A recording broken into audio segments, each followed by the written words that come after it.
13 दिसंबर 2001 दिल्ली की सर्द सुबह।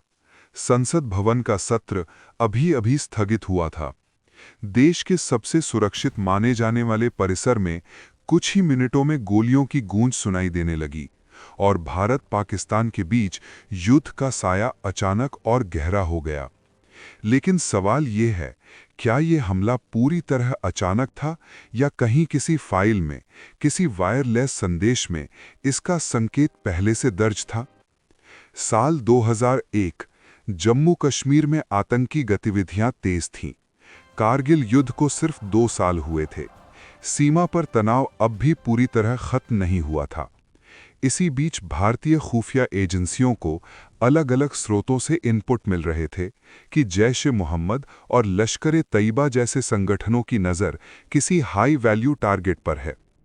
कुछ इंटरसेप्टेड कॉल्स, कुछ मानव स्रोतों की रिपोर्ट, संकेत साफ थे कि राजधानी में बड़ा हमला संभव है। नवंबर और दिसंबर 2001 के बीच खुफिया तंत्र ने सामान्य अलर्ट जारी किए। दिल्ली पुलिस को भी संवेदनशील स्थानों पर चौकसी बढ़ाने को कहा गया। संसद भवन, सुप्रीम कोर्ट, महत्वपूर्ण मंत्रालय सभी संभावित लक्ष्य माने गए। लेकिन ये इनपुट विशिष्ट नहीं थे। उनमें तारीख नहीं थी, समय नहीं था, नहीं सटीक तरीका। यही अस्पष्टता आगे चलकर सबसे बड़ा सवाल बनी। 13 दिसंबर की सुबह एक सफेद एम्बेसडर कार संसद परिसर की ओर बढ़ी। उस पर गृह मंत्रालय और संसद के नकली स्टिकर लगे थे। सुरक्षा जांच से गुजरते हुए कार अंदर घुसी, लेकिन कुछ ही पलों में शक हुआ। जब सुरक्षा कर्मियों ने रोकने की कोशिश की, तब गोलियां चली। 5 आतंकवादी भारी हथियारों से लैस थे। उनका उद्देश्य साफ था, अधिकतम नुकसान और प्रतीकात्मक वार। करीब 45 मिनट तक चली मुठभेड़ में दिल्ली पुलिस, सीआरपीएफ और संसद सुरक्षा बल के जवानों ने हमलावरों को मार गिराया। 9 सुरक्षाकर्मी और एक माली शहीद हुए।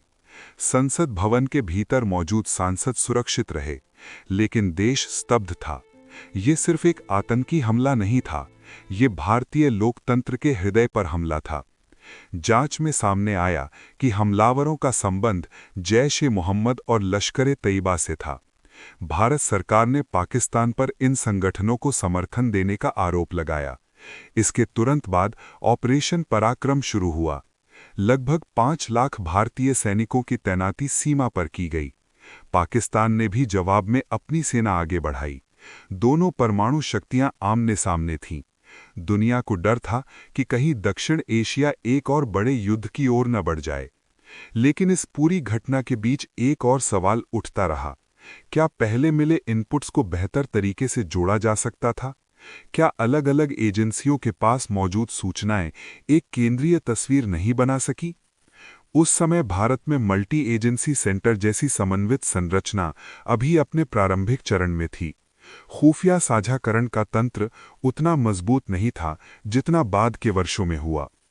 कुछ रिपोर्टों के अनुसार राजधानी में बड़े हमले की आशंका थी, पर खतरे की प्रकृति व्यापक थी।